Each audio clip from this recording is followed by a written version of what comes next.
Es conocida como la capital comercial de San Martín y eje económico del nororiente, y también la ciudad con mayor crecimiento poblacional en el país. Así es Tarapoto, una ciudad que avanza a pasos acelerados en pos de su transformación urbanística.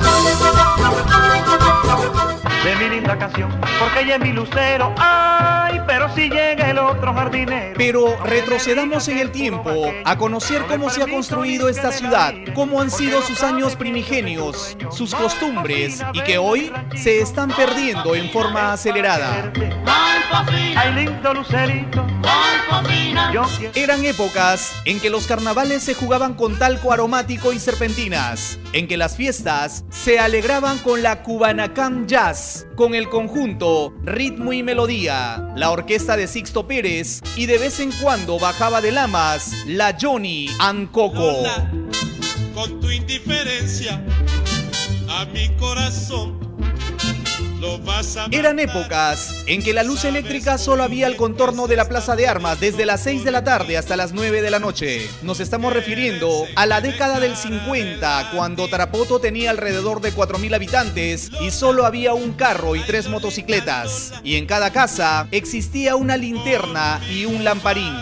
El agua se abastecía en latas y tinajas desde los manantiales del Fondero, El Achual y Sachapuquio, y quienes se dedicaban a este negocio la vendían a 1 peseta o 20 centavos de sol la lata y R$1 o 10 céntimos la tinaja. La mayoría de las parejas se daban cita en estos lugares y eran los más apropiados para los enamoramientos. Pero donde no se podía enamorar fácilmente fue al cruzar el puente sobre el río Chilcayo. Aquí en este lugar se produjeron cruentos enfrentamientos hasta mediados del siglo pasado, debido a que los bandidos se resistían a ser anexados por los tarapotinos. Este puente fue mudo testigo de aquellos acontecimientos. Soy Paco Rivero y esta es la historia.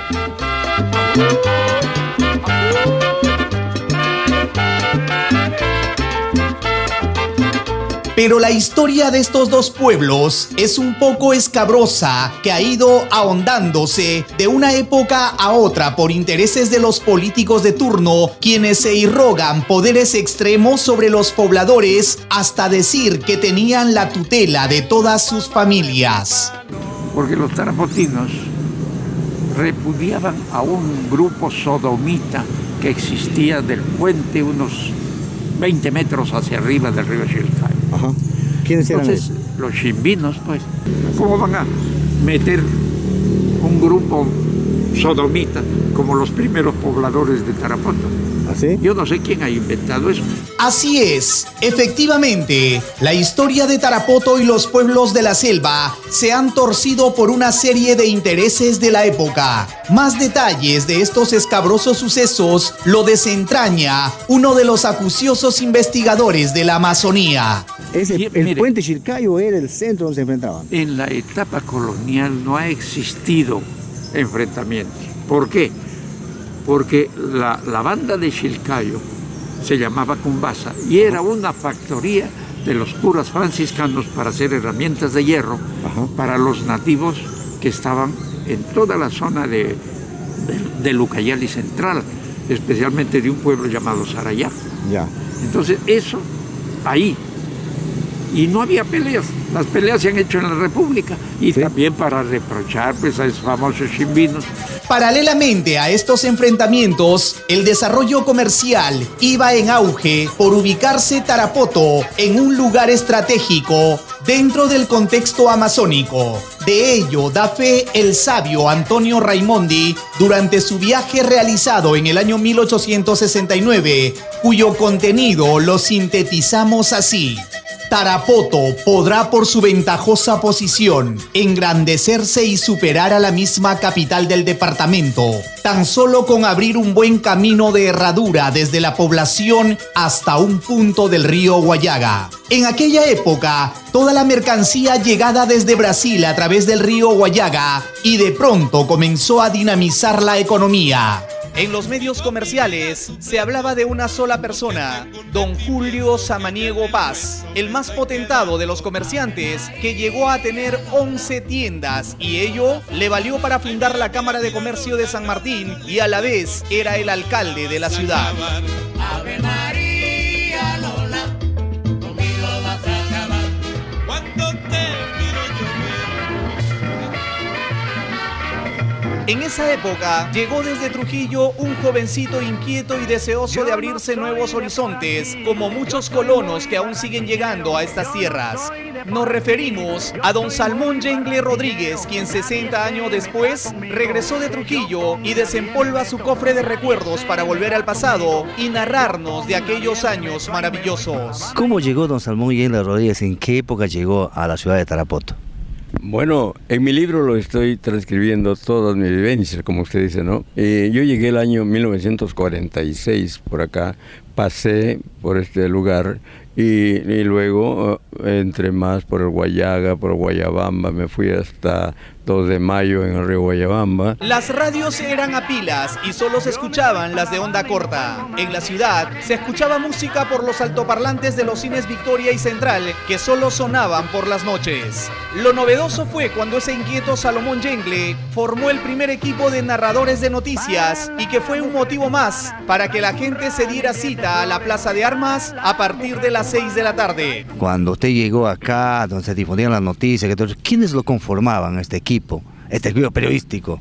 Bueno, más o menos fue el año 1953, cuando, 54 tal vez, cuando acordamos entre 4, Pedro Emilio Torrejón, que era inspector de educación en ese tiempo, como presidente de ese comité, llamamos el periódico Hablado Ráfagas, y lo integraban el señor Waldemar Tello Torres, un estudiante en la Universidad de Lima, pero que lo hicimos candidato y alcanzó la candidatura a diputado, y también el señor profesor Jorge Fernández Pérez, que también era profesor y sanmartinense, y yo en la lista de deportes. Don Pedro Emilio Torrejón, como director del periódico hablaba su página principal.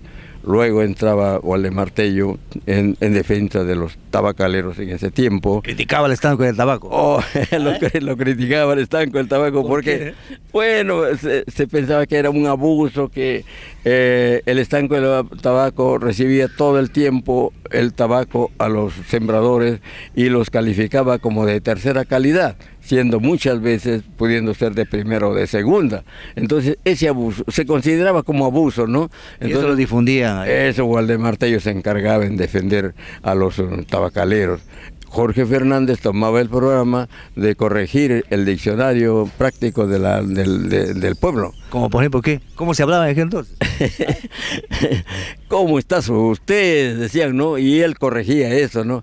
De Lamas estoy, señor. Quería decir que de Lamas venía, ¿no? Entonces todas esas cosas el profesor corregía, ¿no? Pasadas las 11 de la noche y cuando el tunchi comenzaba a silbar por las oscuras calles, salían los serenateros y vaya sorpresas con que se encontraban, unas buenas y otras en ocasiones muy malas. Ustedes eran los serenateros. Ir a cantar pues en la puerta o en la ventana de la enamorada, y cuando la familia estaba de acuerdo con el enamorado, abría las puertas y nos recibían, nos hacían pasar, nos daban sopa de gallina, nos traían café. Invitaban sopa de gallina. Nos atendían. Ajá. Pero cuando no estaban de acuerdo, había que correr rápido porque los palos, los basenicazos venían y nos echaban agua caliente, orina. Bueno, qué cosas, oiga usted, qué pasaba con esas cosas maravillosas que me llenan de orgullo de haber participado en esa época, con esos grandes recuerdos, ¿no? Con don Julio Samaniego como alcalde, tuvo Salmón Yengle uno de sus más cercanos colaboradores y quien motivaba a la población para las obras comunales. Cuando volví en 1950 ya era alcalde el señor Julio Samaniego, con quien hice gran amistad y me puse a trabajar con él en el consejo para ayudarlo, ¿no? y era el hombre que leía los bandos por las calles, ¿no? ¿A usted leía los bandos en la calle? Yo en gran parte. Los comunicados municipales. Exactamente. Las ordenanzas. Las ordenanzas municipales se daban haciendo un llamado, el señor alcalde solicita la colaboración del pueblo para limpiar el Camposanto, por ejemplo, para limpiar el estadio, para limpiar el caminito al Achual, al Fondero, al Pollo que llamamos en ese tiempo. Bueno, todos. ¿El pueblo asistía, hacía obras comunales? Bueno, asistía la gente. El lugar también donde se enamoraba, ¿no es cierto? Oye, caramba. Las citas eran vamos a la Chual. Ahí nos encontramos. Oiga, era maravilloso esos casos, ¿no? Maravilloso era cómo veíamos todos los días de las 3 de la mañana cargar agua. El mercado se abría a las 3 de la mañana. ¿Sí? El párroco Andrés Asenjo desde las 5 de la mañana tocando su campana, caramba, para ir a misa. Qué maravilloso era recordar esos momentos, oiga usted, cómo vivimos ahora tan diferente, tan cambiados. Muy agitada la vida. Muy agitada y llena de negocios. Tarapoto va a tener mucho por delante y vamos allá porque no vamos muy lejos. Pero la gente pues criticaba la radio, sobre todo la radio de oposición, ¿no? La oposición al partido aprista, porque yo era aprista, alcalde aprista, nunca había sido un alcalde aprista, primera vez. Acción Popular. Entonces decía, ¿cómo va a ir tan lejos la gente a comprar? Imposible, están engañando los van. Pero en realidad era que ahora cómo es el mercado número 2. Y a propósito, José Mesía. Son los terrenos más caros que hay en toda la región.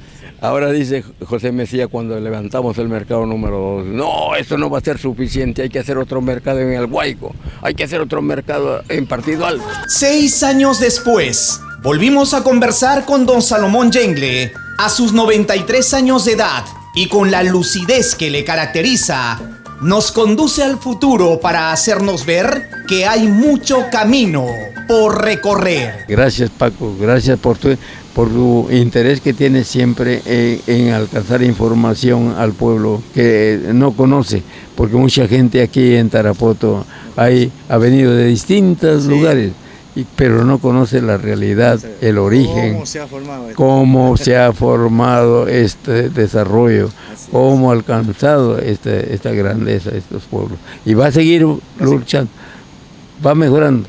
Hoy encontramos, mire, hoteles de primera calidad, qué lindo, restaurantes, salones, pero necesitamos aún mejorar con un turismo receptivo, preparado especialmente para hacer mejor el turismo y avanzar más, porque tenemos miles de cataratas en esta sección y la gente quiere conocer, quiere venir a conocer, a ver esto, y a eso yo creo que se debe el desarrollo de estos pueblos. Gracias, Paquito. Gracias.